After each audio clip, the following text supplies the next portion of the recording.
What is going on, you guys? This is DerekJ Speaks, and today we are talking about AEW Forbidden Door 2024 live from the UBS Arena in Long Island, New York. AEW teaming up with New Japan Pro Wrestling once again this year, also including CMLL and Stardom, to bring yet another Forbidden Door card. And top to bottom, yet another excellent Forbidden Door show. These Forbidden Door pay-per-views, we've had 3 of them now, and all 3 have been incredible. And this year was no exception, headlined and capped off with what, in my opinion, was one of, if not the, well, not the, it was definitely one of the best AEW main events of all time, and one of the best AEW main events in a very long time. Looking back on the history of AEW and their pay-per-views, it's been a while since we've had a show-closing world title match that has been as good as this one was. Looking back over the last year or so, I circle back to last year in March, the Iron Man match between MJF and Bryan Danielson. Since then, the world title hasn't been defended in the main event of every single pay-per-view, and we've had some good main events here and there, but just in terms of overall quality, the match we got here on this particular show with world champion Swerve Strickland and the international champion Will Ospreay was unbelievable. And on a show that had a lot of very, very good matches, this one was the best, which is typically what you want. You would want to save the best for last. And in this case, whether intentional or not, AEW damn sure saved the best for last, because Swerve and Will Ospreay put on an incredible world title match to end this show. Crowd was on fire for the entire thing. They really made this match feel like a big deal, which it should be, because Swerve is the world champion. Now, you can quibble about the way that he has been booked on television since he has won the title, but Swerve, in theory, is the top guy. He is the guy in AEW. Whether that's the reality or not is debatable, but he's the champ. He needs to be presented in as important a light as possible. Then you have Will Ospreay, probably one of, if not the absolute top babyface in the entire company. Since officially coming in a few months ago, Will Ospreay has been one of the most over guys on the entire roster, and he has gone out there in the ring and has killed it on these pay-per-views, whether it was against Konosuke Takeshita, against Bryan Danielson, against Roderick Strong, and now once again with Swerve Strickland in the main event of this show. It was awesome. It was great stuff here. Too much to go through every single thing that happened in this match. A lot of big moves, of course, both men hitting each other with each other's finishers. We got the Os Cutter at different points. We had the Swerve Stomp at different points, including one incredible spot where Will Ospreay attempted to hit an Os Cutter on the apron, but Swerve moved out of the way, and Ospreay landed spine first on the apron. And when Swerve went up top to hit a stomp on the apron, Ospreay wisely rolled off and rolled onto the floor and moved out of the way. But this did not stop Swerve from delivering his move. He stays on top, and then he leaps off the top all the way down where Ospreay is and hits him with a stomp, and he collides and crashes onto the announce table. Didn't go through the desk, but they crashed onto the desk, which was just as brutal. And so both men trading each other's moves again. Ospreay hits an avalanche Os Cutter at one point, hits another one, and then it was only good for a 2 count.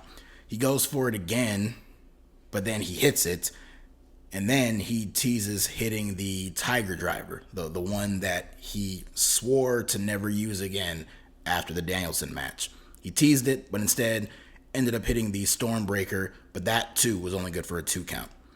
And then there was some more mixing up, and then Ospreay accidentally connected with the hidden blade on the referee. And so we got a ref bump, so you knew some shenanigans were going to happen. And it wasn't anything too crazy, but we did get an appearance from Don Callis, who ran out there with a screwdriver and presented it to Will Ospreay for him to use. Ospreay was looking at it, and he was looking at Callis, and it looked like he was contemplating it. But then, before he could make any kind of decision with it, Prince Nana came over and shoved Don Callis on his ass, and then Ospreay gets out of the ring, gets in Prince Nana's face, and threatens him with the screwdriver. He has a screwdriver up to his face, and he's threatening to basically murder Prince Nana on this pay-per-view, which would have been insane. But Ospreay doesn't do it. He tosses it away, gets back in the ring, and is immediately taken down by Swerve. Swerve goes up top, hits the stomp, only good for a 2 count. So then he gets off. He goes to hit the house call kick, flush right to the head. Yet again, only good for a 2 count. And the fans are going absolutely insane here. But it's very clear that Ospreay don't got much left. He tries to muster up some energy for a hidden blade, but Swerve just kind of catches him and slowly pushes him away. He's looking at him, he's shaking his head, and he knows it's time to put him down. I think even Ospreay was starting to get some swelling on the face and the eye area, so I don't know exactly what caused it. Maybe it was all the kicks to the side of the head from Swerve, I don't know. But Swerve, once again, hits the house call kick and then hits him with the big pressure and gets the win. I do love that Swerve has all these different finishing moves. He has the house call, which is the most brutal of them all, but he has big pressure. He has the stomp, which is the weakest of them all in my opinion, but he can still win a match here and there with it. But regardless of that, awesome ending to this match and an awesome match overall. Afterwards, you had doctors coming in and the referees all checking on Will Ospreay, who is more disappointed than anything else. He's kind of laying there, has his hands crossed, his head down, and Swerve kneels down by him, and they have a little moment. They exchange words, or at least Swerve is clearly saying something to Ospreay, and he kisses him on the head and goes about his business. Kyle Fletcher came out, and he also was embracing Will Ospreay, but no big angles, no pun intended, no big swerves or anything like that. Just a straight up match here between Swerve Strickland and Will Ospreay that was absolutely incredible. And Swerve gets a dominant win. Now, it wasn't a completely clean win. I mentioned Callis coming out there, the business with the screwdriver and Prince Nana and all that stuff. Honestly, you could have taken everything from the ref bump all the way up till Swerve, or all the way up till Ospreay is threatening Prince Nana. All that entire section, that was about 5 minutes of the match. You could have taken that entire section out of it and had everything else play out the exact same way, and this would have been, in my opinion, a perfect match, or at least as close to a perfect match as possible. 5 stars in my humble opinion. With that stuff there, while it didn't hurt the match, it does shave a couple of points off to where I would probably give it 4.25 or 4.5. So nothing dramatic, but it, in the grand scheme of things, it wasn't necessary. Now, will it play into a bigger story in the future with Will Ospreay and his standing with the Don Callis family, which somehow all these months later, he is still a member of the Don Callis family. I'm sure that won't last much longer. It's just a matter of when are they going to pull the trigger on ending that. But I'm sure that's going to play into a bigger story down the line. But there was no big reveals on this show, which I had no problem with. And like I said, it wasn't the cleanest victory because of that stuff, but it was about as clean as possible because it's not like all of this happened and then Swerve hit his move and ended the match. Ospreay still kicked out of a few of Swerve's moves, so they still wrestled back and forth for a little bit longer, and it took a few other big moves. So they did a lot to protect Will Ospreay here. This was his first official loss on an AEW show. Up to this point, even before he signed, when he was wrestling on the other Forbidden Door shows. 2 years ago, it was against Orange Cassidy. Last year, it was against Kenny Omega. And of course, he had the Wembley match with Chris Jericho and all that other stuff. So he's wrestled even before signing with the company, but that combined with him signing and being an official roster member, up till tonight, he has not suffered a loss on AEW television. So with this being the first time he's taken an L, they did everything in their power to protect him and make him look strong in defeats, while also making Swerve look like a strong, credible champion, which was important to do. Swerve has played second fiddle on the show in the past. At the previous pay-per-view, he did not close out the show. He had a lesser story going in there with Christian Cage. On this show, the big selling point of this entire pay-per-view was this match. This was the most heavily promoted match on the entire show. And this is what the entire show really revolved around this year. And it was the best match of the entire show, in my opinion. And it closed it out. Swerve won, looked strong, got to celebrate with Prince Nana and, of all people, Jim Jones, who came out there during his entrance, which was great. So a big win for Swerve. Where they go from here? There's a few options for Will Ospreay. Obviously, no championship match is going to be in his future at Wembley Stadium this year, but there are some options with them. They could let the Don Callis stuff play out. They've been teasing something with Don Callis and Roosh the last few weeks on TV. Maybe that leads to a match between the two of them as we head closer to Wembley. We know Ricochet is, if he's not now, he will be very soon a free agent. Maybe Tony Khan scoops him up, and once Ricochet's a free agent, Tony Khan is going to jump at the first chance he can possibly get to book Ricochet and Will Ospreay on a big show. Maybe that's the plan for Wembley. But there is also the idea of MJF. Now, they showed during the match, Daniel Garcia was watching the match in the stands. He has an international championship match with Will Ospreay this upcoming Wednesday on Dynamite.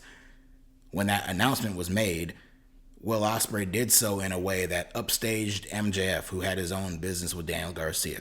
They also showed MJF in the back watching this match, and they could be teasing MJF versus Will Ospreay. It looks like there's been little stuff that they've done over the past few weeks that has been subtly teasing Will Ospreay and MJF. So of the options laid out for Wembley, as far as Will Ospreay is concerned, I'm thinking MJF might be the most likely, and that would be a huge match for both men. If Will Ospreay is not going to wrestle in the main event and win the world title, then one of the next best things for him to do is to wrestle MJF, who, between the two of them, they are two of the top three babyfaces in the entire company, along with Swerve. You can quibble and argue about the positions, but in my opinion, those are your three top stars, the three top baby faces on the show. So it'd be cool to see the two of them mix it up. As for Swerve, I think it's pretty obvious what direction is going in with him. He's got a date with the winner of the Owen Hart Cup tournament, which will likely be Hangman Adam Page. This upcoming Wednesday, Jeff Jarrett, who's a part of this tournament, will be wrestling a wild card mystery opponent, and they've even already, if you watched Collision this past weekend, they've added a little teaser that it will be Hangman, who has been rumored by certain reports and dirt sheets that he'll be coming back early July. Well, this week happens to be early July, so I suspect that it will be Hangman, and he is going to go on to win the entire tournament, and we will get Hangman Swerve Part 4 in the main event of Wembley Stadium this year. I'm looking forward to it, if that's the direction they're going in. As for the rest of this show, like I said, the main event, top-notch, excellent, best match of the entire night, but it was not alone. It was not the only great match on the entire show. We had a bunch of great matches on the show. One not-so-great match, in my opinion, was the IWGP World Title match between Jon Moxley and Tetsuya Naito. This match took place right before the main event. It was good, but it was not overly exciting. It was very slower paced, which I get it. That's Naito. That's his character. The whole Tranquilo, not Tranquilo or anything else that the commentators were saying, specifically JR, who it was good to hear him on commentary. He's been dealing with some shit in his personal life and health-wise, so it was good to see him actually on the show. But I get that's part of the Naito character, but even still physically, he is not the same Naito that he once was. And it's crazy. You look at people like Naito and Tanahashi, who also wrestled on this show, and these are guys who, I'm not a huge diehard New Japan fan, but I have been watching New Japan for several years, and I've seen these guys wrestle much quicker, much more fast-paced, like have a little bit more energy than they do now. But Father Time is undefeated, But I still enjoyed Mox and Naito good enough. I enjoyed seeing Mox get pissed off at Red Shoes, the referee, legendary New Japan referee in this match. He was just getting so annoyed with Red Shoes in this match. So I enjoyed that aspect of it. But the match itself, overall, like those final few minutes kind of brought it back up, but up to that point, nothing overly exciting for me. But Naito did win with the Destino, and he is once again the IWGP champion. He is the one who lost to Mox in the first place for that title, so it just looks like New Japan just put the belt right back on him. I'm not sure what that really accomplished, but whatever it did for New Japan, I hope it worked. But, it is what it is. Speaking of New Japan, real quick, they made a big announcement on this show that next year, the day after the Wrestle Kingdom show on January 4th, they will have a Wrestle Dynasty show on January 5th, and they will include talent from New Japan, AEW, CMLL, Ring of Honor. I have no idea why they included Ring of Honor, but whatever. And Stardom. So that's going to be a big show for them. I'm looking forward to it and seeing what they do as far as that card is concerned. So good news for them. We had a title for title championship match on this show. TBS champion Mercedes Mone defending her title against the New Japan Women's Strong champion Stephanie Vaquer, who also was putting her championship on the line. This was a battle. This was a war between these two ladies, specifically from Vaquer, who, me personally, this was the first time I really got a glimpse of her in action. And I am a big Mercedes Mone fan. I'm a big Mercedes / Sasha Banks fan. I love her. She is an incredible performer. I am so glad that she is doing what she has wanted to do, which is compete against all these different people in a whole brand new setting. And she's going out there, and when she is wrestling, she is killing it. But I will say, Stephanie Vaquer showed her up big time in this match. And the crowd kind of felt that a little bit too. Although, I don't know if it was as much them really getting behind Stephanie Vaquer or if it was more the hate for Boston. Of course, we know Mercedes is from Boston. There was a guy in the crowd who had a Boston shirt on. I think it was a Celtics t-shirt. So that kind of edged on the New York crowd to really rain down some heat on Mercedes, who, to her credit, reacted to it and played right along with it. She didn't do anything overly heelish, but you could tell she was embracing the reaction that she was getting there. And it helped her because she ended up getting the win with the crossface submission hold. Stephanie Vaquer tapped out to it. So, big win for Mercedes. Heavy boos, which also helped elevate this next moment to get an even bigger pop, which was the reappearance, the return of Dr. Britt Baker, DMD.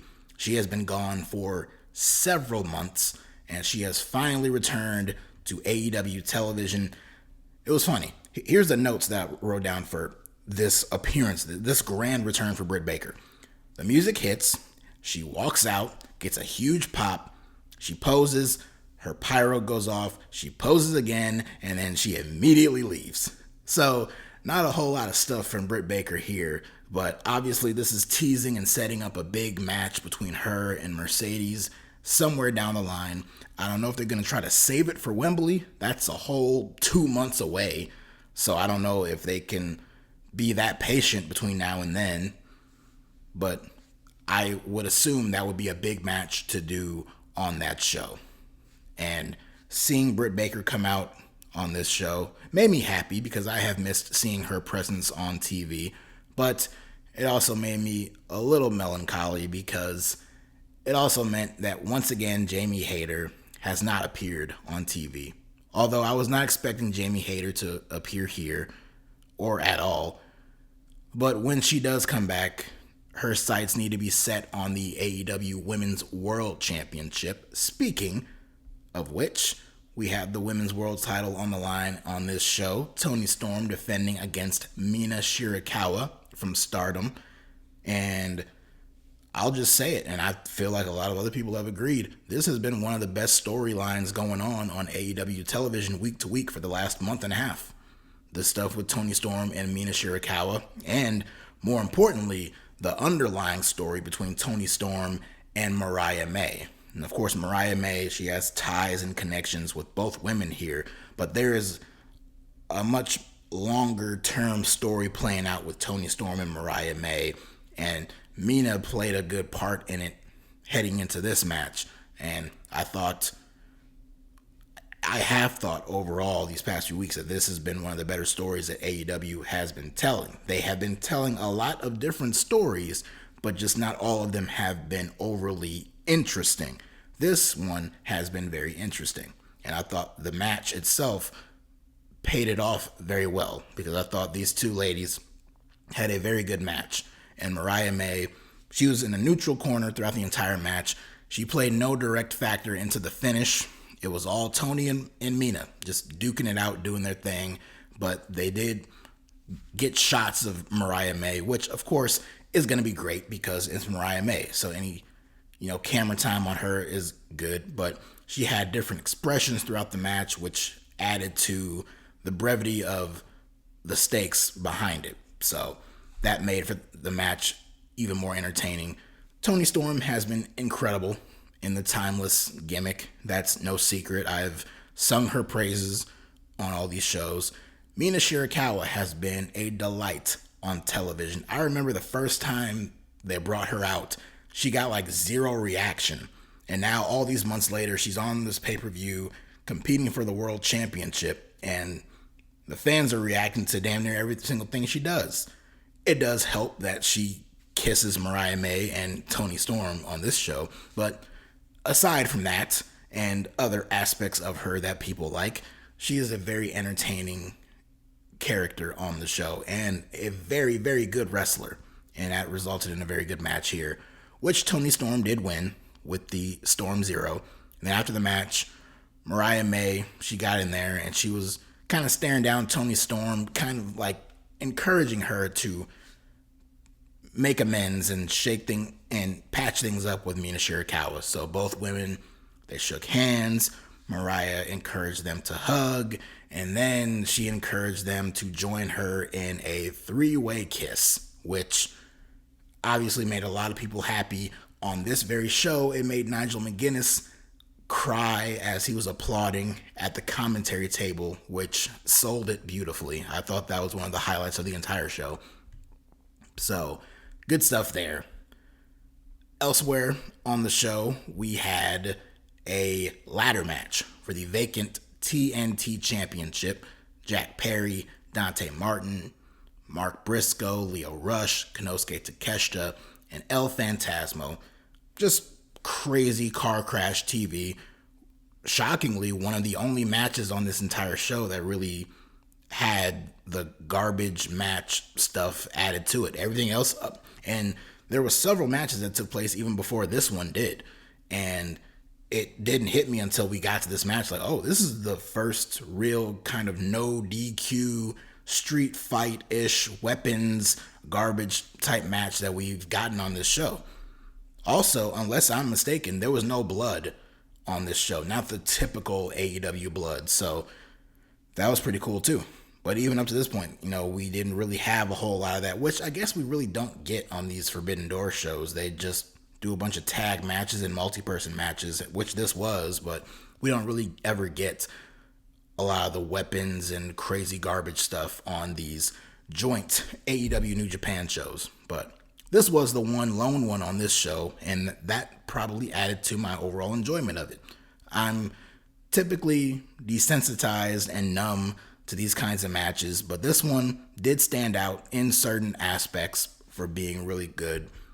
We had Mark Briscoe, he hit a froggy bow off of a ladder that was set up on the apron, and he crashed down onto Jack Perry in a spot that was supposed to happen through a table, but of course the table has a mind of its own, and it does not always want to cooperate, and it did not break here.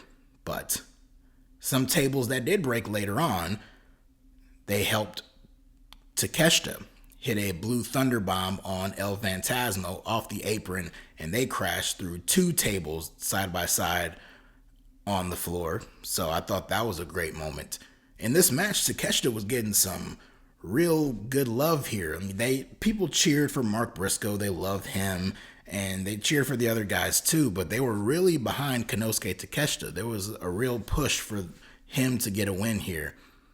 But really, what it came down to was basically anyone but Jack Perry. This crowd wanted anyone except Jack Perry to win. So, of course, Jack Perry blasts Mark Briscoe in the face with a ladder, knocks him off, beats him down with a chair, climbs up, and wins. Jack Perry is the new TNT champion. This was his match to lose. This was always going to go to Jack Perry. This match probably wouldn't have even happened had it not been for Adam Copeland doing that spot in the cage at the previous pay-per-view and blowing out his knee. I'm sure it probably just would have been a singles match and Jack Perry would have beaten him that way. But either way, I fully suspected that Jack Perry was going to get that TNT championship one way or another, and now he has it. And now the Elite have all the gold. And speaking of the Elite, they competed in a trios match on this show. The Young Bucks and Kazuchika Okada took on the Acclaimed and Hiroshi Tanahashi. Max Caster came out and rapped. His rap included talking about Joe Biden, calling people a pussy, and calling Okada a bitch a bunch of times, which I was fine with only because it played into Okada always calling people bitches in his promos recently. So that was fine. This is one of the better Max Caster raps in recent memory, so good on him. As for the match, it was a fun match. Of course, it was fun to see Okada and Tanahashi mix it up at different points in this match. They got some love, so that's always a highlight. Even after all these years, and as beaten down as Tanahashi is, it is still fun to see these guys go at it. But what took me off guard was seeing Tanahashi lose to one Rainmaker. In all my years of watching New Japan, I can't tell you the last time I've seen Tanahashi lose to Kazuchika Okada after hitting one Rainmaker. Are you crazy? It usually takes him half a dozen to put Tanahashi away, but regardless, that is exactly what happened. He did hit the Rainmaker on Tanahashi and got the win for his team, and after the match, when they were trying to beat down Tanahashi some more, Billy Gunn ran out and made the save. So it was good that they kept Billy Gunn out of this match and put Tanahashi in there. But it was a fun match. It was all right.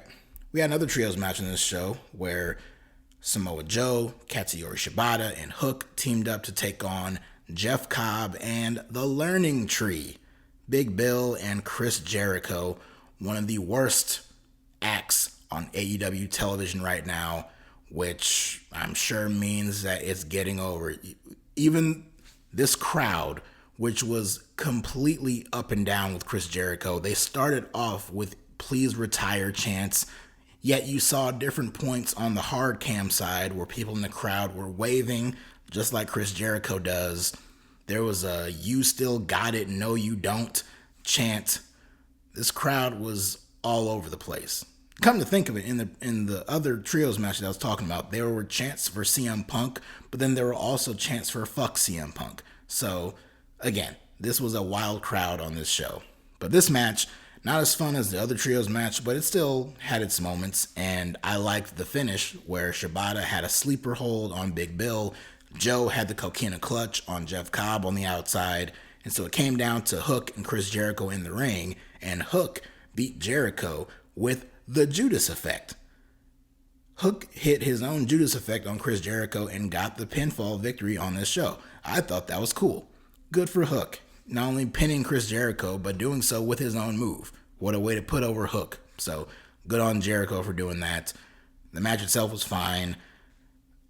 I would love it if this learning tree crap could stop, but I doubt it. We had Orange Cassidy take on Zack Sabre Jr. I wrote as one of my top notes here, good technical shit. Just a good technical wrestling match between these two. I thought it was great.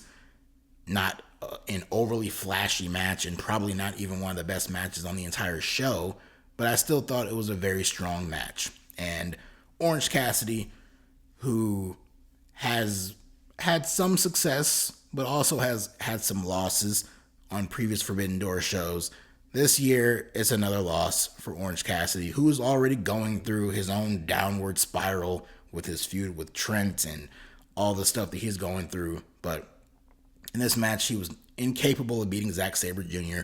Sabre got him locked in this crazy twisting submission hold where he was twisting his arms and his legs, and he just had his body contorted in such a way where, of course, Orange Cassidy had to tap out. I think he even tapped out with his head. That's how crazy it was. But Zack Sabre Jr. gets the win. The fans reacted to it, which was great.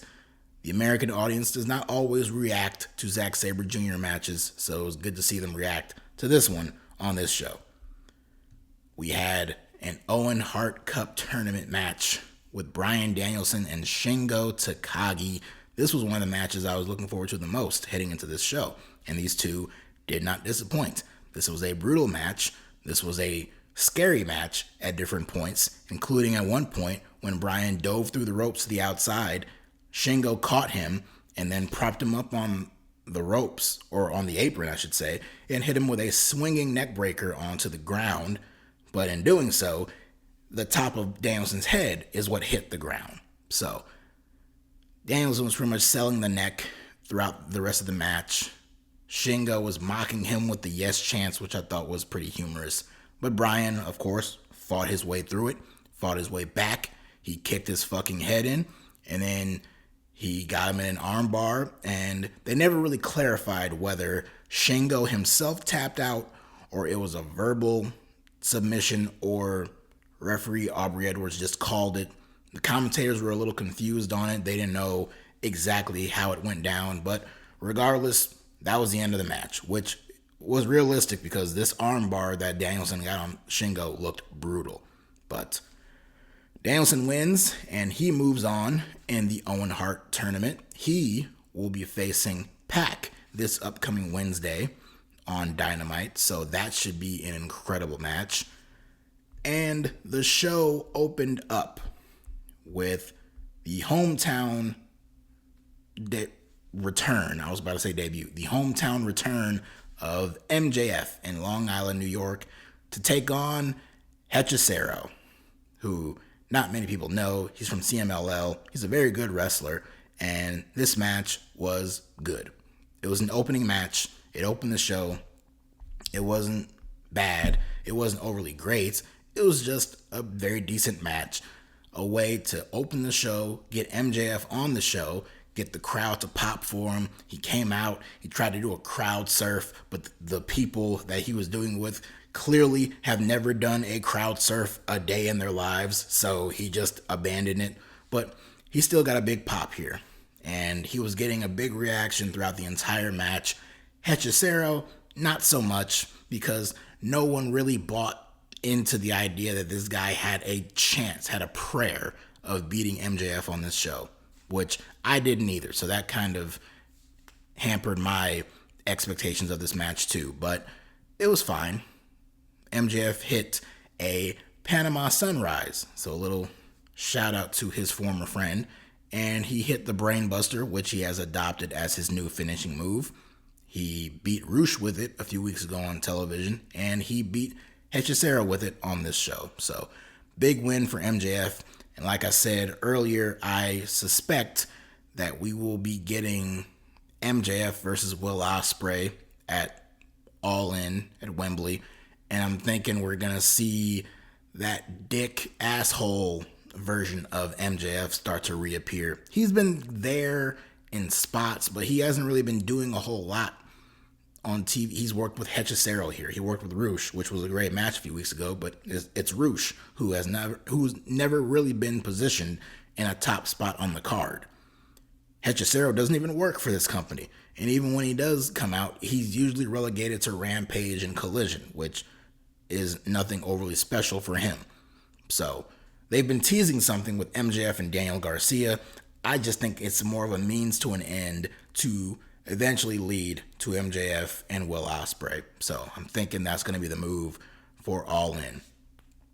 And then that was it for the main card. There were some matches on the pre-show. I thought there were only 4. I think there might have been a 5th one. I think Kyle Fletcher wrestled Serpentico. I saw Kyle Fletcher win, and I think it was against Serpentico. I have no idea why this match took place, but whatever. It was a 4-way tag team match where the House of Black got a win over Private Party, Tomohiro Ishii and Kyle O'Reilly, and the team of Roderick Strong and Gabe Kidd. So, okay there. We had a women's tag team match where Willow Nightingale and Tam Nakano beat the team of Chris Statlander and Momo Watanabe. Of course, Statlander and Nightingale, they're going to be meeting in their own Owen Hart Cup tournament coming up pretty soon. So the babyfaces won here, probably because I suspect Statlander is going to beat Willow when the time comes for them to have their match, which I believe is also this Wednesday. That's the Beach Blast edition of Dynamite. So it's going to be a pretty stacked show this upcoming Wednesday. Speaking of the Owen Hart Cup tournament, we also had Mariah May wrestling on this show. And she wrestled Saraya, and she beat Saraya. So she will advance in the tournament. She is my early pick to win the whole thing. And I'm thinking it's going to lead to her and Toni Storm. Now, they can play it up the way they did last year with MJF and Adam Cole, where they're still friends heading into the match. Or they can lower the boom and have one woman turn on the other and have a firmly established heel and babyface heading into this match. Who that will be will remain to be seen. I'm thinking ultimately it'll be Mariah May as the heel and Toni Storm will be the babyface, but we'll see. But regardless of how they get there and what it looks like, the match at Wembley will be Mariah May challenging Toni Storm. And then we had another trios match on this show, this one on the pre-show, the 0 Hour. Mystico and the Lucha Bros took on Teton, Hiromu Takahashi, and Yota Tsuji. And of the 4 or 5 or multi-matches on this pre-show, this one was the best one. This is the one that I actually watched from completely from start to finish, and it was a fun match that Mystico won for his team. He got the win using La Mystica on Teton. So that was that. These shows are long. They are stacked, but I'm not going to really complain about it much anymore because people tend to like it. There are some people like myself who do not like these shows being as long as they are, although this one was not nearly as long as Double or Nothing. But when you look at all the total number of matches, some people look at that, they think it's too much. They think it's overstuffed. You have other people who look at it who feel that they want to get their money's worth. They're paying $50 plus for these shows. They want a jam-packed pay-per-view. They want their money's worth. They want a bunch of really strong matches, which you tend to get. So I understand all sides of the fence, but I'm not going to really go that deep into it because honestly, for me, it wasn't a huge problem for me on this particular show. It's been a problem in the past. Like I said, for Double or Nothing last month, it was a big problem for me, the length of the show. Tonight, it was not. And it did not detract from what overall was a very, very good show.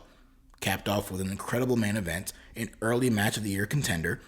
Probably not the number one, but it will be on a top 10 or 15 list for me personally, at least. So, a great show overall. Let me know your thoughts on the show. If you like what you see and like what you hear, hit that like button, subscribe to the channel, comment down below your thoughts on this show, and follow me on X/Twitter at DerekJ Speaks. Next time you will hear from me on this platform will be next weekend for WWE Money in the Bank. So until then, take care.